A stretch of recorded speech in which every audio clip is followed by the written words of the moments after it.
జరిగిన పరిస్థితి అందరికీ కూడా తెలిసిందే. గత చరిత్రలో ఎప్పుడూ జరగని విధంగా ఏకంగా 99% వాగ్దానాలు అమలు చేశాం. ఎప్పుడు జరగలేదు ఆంధ్ర రాష్ట్ర చరిత్రలో కానీ దేశ చరిత్రలో కానీ ఈ మాదిరిగా మేనిఫెస్టో అన్నది ఒక పవిత్ర గ్రంథంగా భావించి అదొక బైబిల్ గాను, అదొక ఖురాన్ గాను, అదొక భగవద్గీత గాను భావిస్తూ టిక్కు పెట్టమని చెప్పి ప్రతి ఇంటికి పంపించి టిక్కు పెట్టమని చెప్పి ప్రతి అడుగుతూ ఆ ప్రతి అక్క చెల్లెమ్మల ఆశీస్సులు తీసుకుంటూ ఆ ఇంట్లో ఉన్న అవ్వాతాతల దీవెనలు తీసుకుంటూ ఏ రోజు కూడా ఈ మాదిరిగా బటన్లు నొక్కడం ఏకంగా 2,70,000 కోట్ల రూపాయలు ఎటువంటి వివక్ష లేకుండా ఎటువంటి లంచాలు లేకుండా ఏ నెలలో ఏమిస్తామో అని ముందే చెప్పి క్యాలెండర్ ప్రకటించి ఆ నెలలో అది తప్పకుండా ప్రతి సంవత్సరం తూచా తప్పకుండా ప్రతి సంవత్సరం అది జరిగేట్టుగా చేస్తూ ఏకంగా 2,70,000 కోట్ల రూపాయల వివిధ పథకాల ద్వారా మాట తప్పకుండా జరగడం కూడా గతంలో ఎప్పుడూ కూడా చూడలేదు, జరగలేదు. ఇవన్నీ కూడా నేను ఏదైతే చెప్తా ఉన్నానో ఇవన్నీ ఎప్పుడూ చూడని మార్పులు, గతంలో ఎప్పుడూ జరగని సంస్కరణలు. విద్యారంగంలో అయితేనేమి, వైద్య రంగంలో అయితేనేమి, వ్యవసాయ రంగంలో అయితేనేమి, సామాజిక న్యాయం అంశంలో అయితేనేమి, మహిళా సాధికారత అంశంలో అయితేనేమి, గవర్నెన్స్ విషయంలో అయితేనేమి ఎప్పుడు జరగని చూడని సంస్కరణలను కూడా తీసుకొచ్చు. ఇవన్నీ నేను ఏదైతే చెప్తా ఉన్నానో ఇవన్నీ మనం చేసి చూపించి ప్రజల మన్ననలు పొందిన తర్వాతే ఎన్నికలకు వెళ్ళాం. ఎన్నికల్లో ఏమైందో తెలీదు. 5 సంవత్సరాలు కళ్ళు మూసుకుంటే చాలా అయిపోయింది. 5 సంవత్సరాలు మళ్ళీ 2024 నుంచి 2029 కూడా అదే మాదిరిగానే కళ్ళు మూసుకుంటే 2029 కూడా కళ్ళు మూసుకుంటే వచ్చేస్తుంది. ఇవి మనం గుర్తుపెట్టుకోవాల్సిన అంశం ఏమిటి అని అంటే సినిమాలో ఓన్లీ ఫస్ట్ హాఫ్ మాత్రమే అయ్యింది. గతంలో కూడా ఇదే మాదిరిగా పరిస్థితులు ఉన్నప్పుడు కూడా మనం ఏ మాదిరిగా పైకి లేచాము అన్నది కూడా మీ అందరికీ తెలిసిన విషయాలే. నేను ఒక్కటే మీ అందరికీ చెప్తా ఉన్నా, ప్రజల్లో ఈరోజు మనం చేసిన మంచి ఉంది. ఇంటింటికి మనం చేసిన మంచి ఇంకా బ్రతికే ఉంది. ప్రజల్లో ఈరోజు మనం చేసిన పాలన మీద విశ్వసనీయత అనే పదానికి అర్థం ఈ రోజుకి కూడా ప్రజల్లో ఉంది. గడప గడపకు మనం చేసిన మంచి ఇంకా ప్రజల్లో బతికే ఉంది. మరి ఇవన్నీ ఉన్నప్పుడు మళ్ళీ మనం లేయడం కూడా తథ్యం. కాకపోతే కొంచెం టైం పడుతుంది. ఆ టైం ఇవ్వాలి. ఆ టైం ఇచ్చినప్పుడు, అది జరిగినప్పుడు, పాపాలు పండినప్పుడు ఖచ్చితంగా మళ్ళీ మనం పైకి లేస్తాం.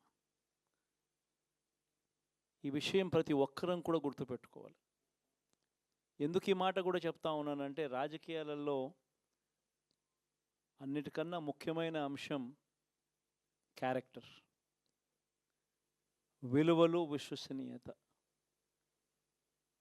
ఈ పదాలకు అర్థం తెలిసి ఉండడం రాజకీయాలలో చాలా అవసరం.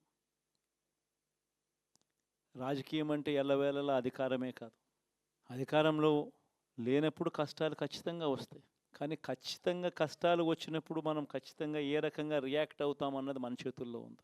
విలువలు, విశ్వసనీయత లేని మనిషిగా రాజకీయాలు చేద్దామా, లేదా కష్టాలు వచ్చినప్పుడు ఆ కష్టాలను ఎదుర్కొని హుందాగా నిలబడుతూ మళ్ళీ 5 సంవత్సరాలు కళ్ళు మూసుకుంటే 5 సంవత్సరాలు అయిపోతాయి, మళ్ళీ 5 సంవత్సరాల తర్వాత మన పాలన వస్తుంది, మన ప్రభుత్వం వస్తుంది, అప్పుడు మళ్ళీ మనమే ఆందోళన ఎక్కుతామన్నది కూడా గుర్తుపెట్టుకొని అడుగులు వేస్తామా అన్నది మనలో ప్రతి ఒక్కరూ కూడా ఆలోచన చేసుకోవాలి.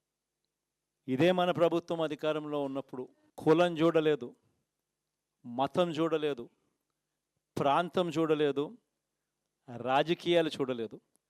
చివరికి ఏ పార్టీకి ఎవరు ఓటు వేశారు అన్నది కూడా చూడకుండా ప్రతి పథకము కూడా డోర్ డెలివరీ చేయించాం మనం. అర్హత మాత్రమే ప్రామాణికంగా తీసుకొని ప్రతి పథకము, ప్రతి మంచి కూడా ప్రతి ఇంటికి డోర్ డెలివరీ చేయించాం. అలా ప్రతి మంచి, ప్రతి పథకము డోర్ డెలివరీ చేసిన ప్రభుత్వం మనదైతే, పాలన మందైతే, ఈరోజు కేవలం వాళ్ళ పార్టీకి ఓటు వేయలేదు అని మాత్రమే, ఓటుకు వేయకపోవడమే పాపం అన్నట్టుగా ఈరోజు రావణ కాష్టం సృష్టిస్తూ ఉన్నారు, విధ్వంసం చేస్తూ ఉన్నారు, ఆస్తులు నష్టం చేస్తున్నారు, కొడతా ఉన్నారు, అవమానిస్తూ ఉన్నారు. ఇవన్నీ శిశుపాలుని పాపాల్లో భాగాలుగా ఇవన్నీ అప్పుడే పాపాలు మొదలయ్యాయి. ఒకవైపున మనమేమో మనకు ఓటు వేయకపోయినా కానీ ఏ రోజు కూడా డిస్క్రిమినేషన్ చూడలేదు. అటువంటి వాళ్లకు కూడా మనం డోర్ డెలివరీ చేసిన ప్రభుత్వం పాలన మందైతే, ఈరోజు కేవలం ఓటు వేయలేదన్న ఒకే ఒక కారణంతో ఏకంగా కొడతా ఉన్న పాలన వీళ్ళది. ఈ పాపం ఊరికే పోదు.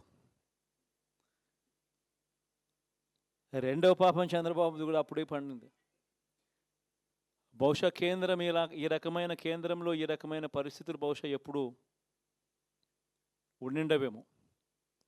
ఈ రకంగా కేంద్రంలో 240 ఎంపీలు మాత్రమే వచ్చిన పరిస్థితులు, రాష్ట్రంలో ఏకంగా వీళ్ళకు కూడా ఈ మాదిరిగా మంచి నెంబర్లు వచ్చిన పరిస్థితులు, ఎన్డీఏలో మళ్ళీ చక్రం తిప్పుతా ఉన్న పరిస్థితులు. ఇలాంటి పరిస్థితుల్లో కూడా ప్రత్యేక హోదాను అడక్కపోవడం చంద్రబాబు చేసిన మరో పాపానికి కూడా మరో నాంది.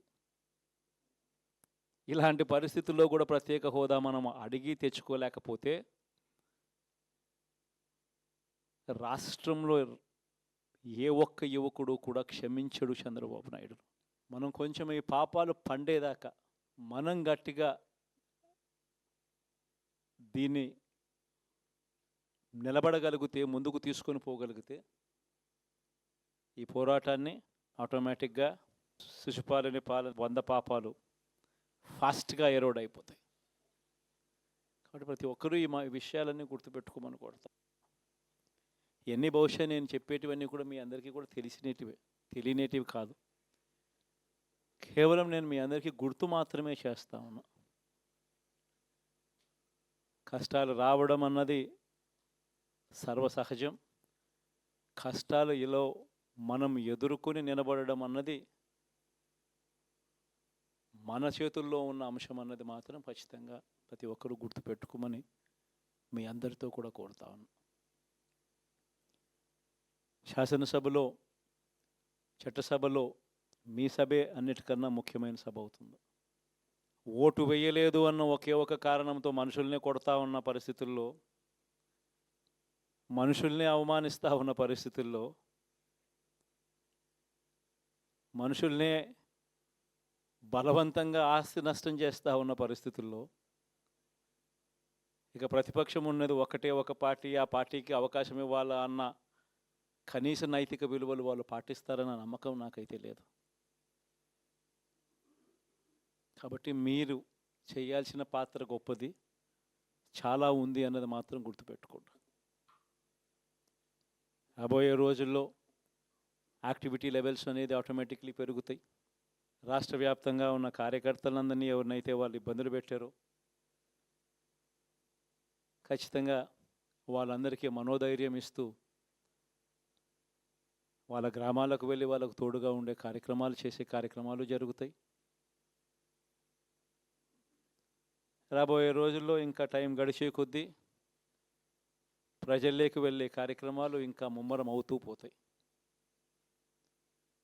చివరికి ప్రజల్లోనే ఉంటాం. ప్రజలతో కలిసి పోరాడే కార్యక్రమం వేగంగా టైం గడిచే కొద్దీ మనము వేగంగా అడుగులు ముందుకు వేస్తాం. ఒకటి మీ అందరికీ చెప్తా ఉన్నా, ఏకంగా 14 నెలలు పాదయాత్రలు చేశాం. ఆ వయసు ఈ రోజుటికి నాకుంది. ఆ సత్తువ ఈ రోజుటికి నాకుంది. కాబట్టి మీరు మాత్రం ప్రతి ఒక్కరూ గుర్తుపెట్టుకోండి, ఆ టైం వచ్చేదాకా మీ పాత్ర చాలా కీలకం. ప్రతి ఒక్కరూ ఈ విషయాన్ని మాత్రం గుర్తుపెట్టుకొని మీ అందరితో కూడా సవినయంగా వేడుకుంటున్నాను.